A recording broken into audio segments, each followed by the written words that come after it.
الحمد لله نحمده ونستعينه ونستغفره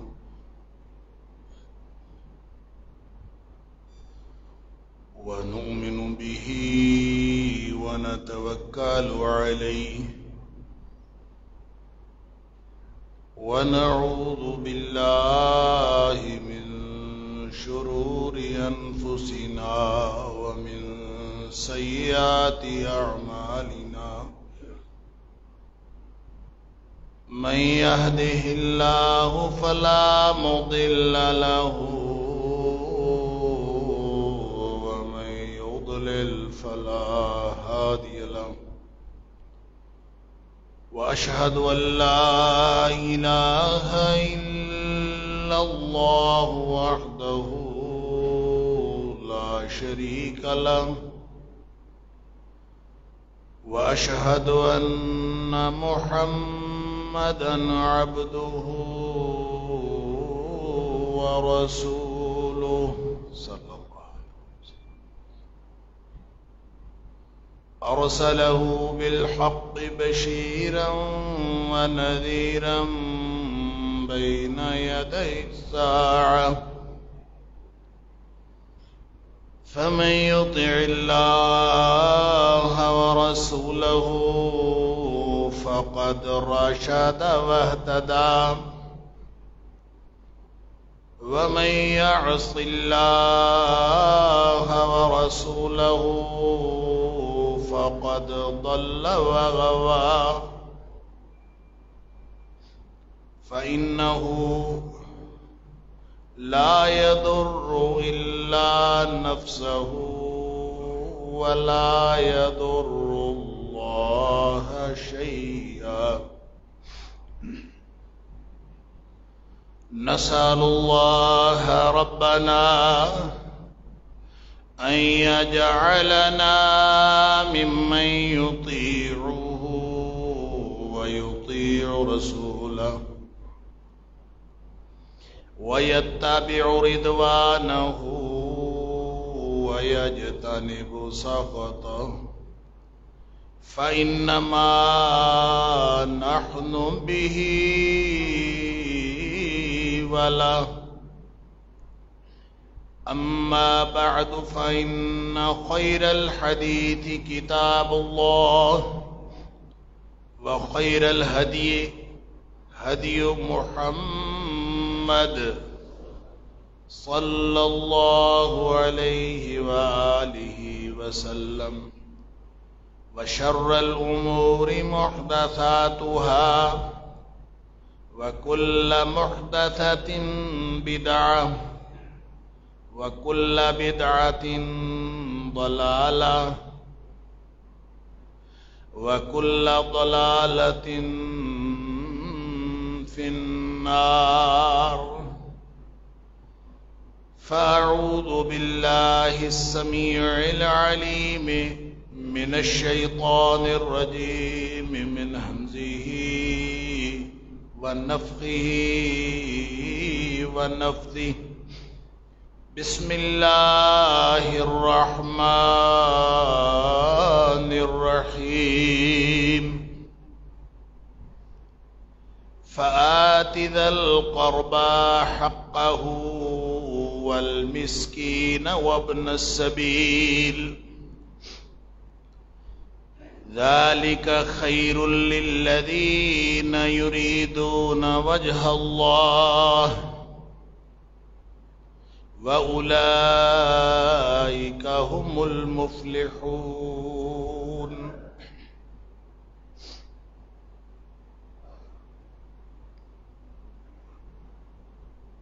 اور رشتہ داروں کو اور مسکینوں کو اور مسافروں کا ان کا حق ادا کیجیے. یہ ان لوگوں کے لیے بہترین راستہ ہے جو اللہ کی رضا چاہتے ہیں اور یہی لوگ کامیاب ہونے والے ہیں. صدق اللہ العظیم. اللہ کریم نے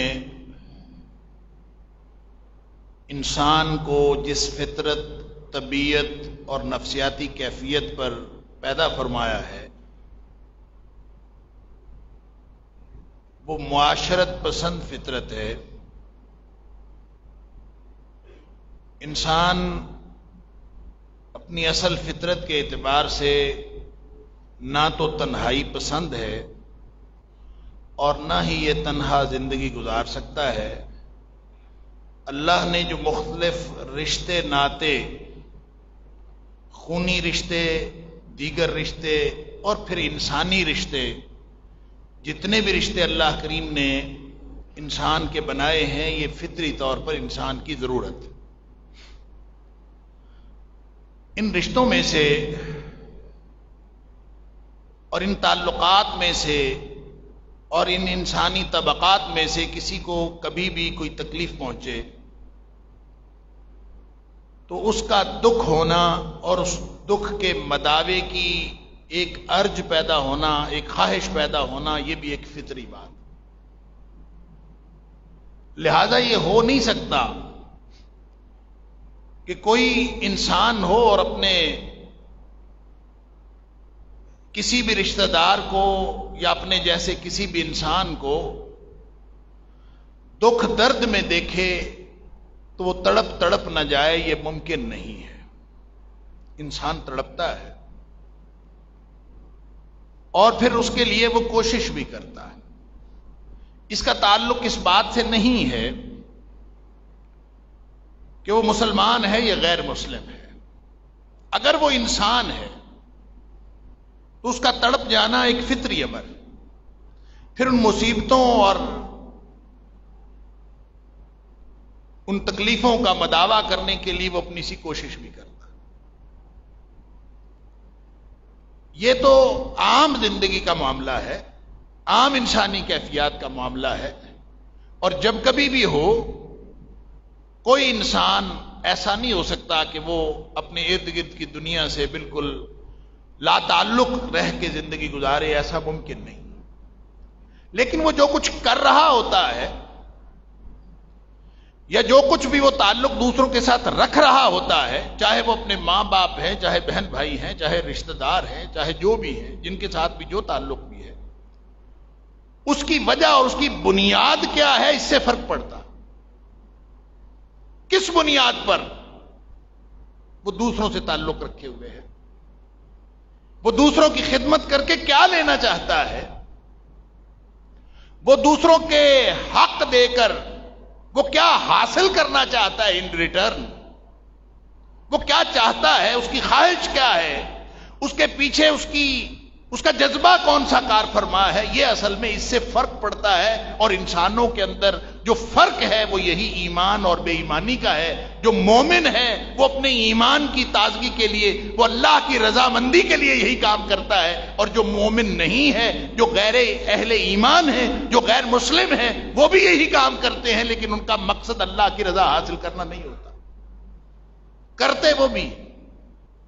لہذا دیکھ لیجئے، خدمت خلق کرنے والے دنیا میں جتنے ادارے موجود ہیں، شاید اگر آپ ان کو گنیں تو گنتی کے اعتبار سے آپ کو غیر مسلموں کے ادارے زیادہ ملیں،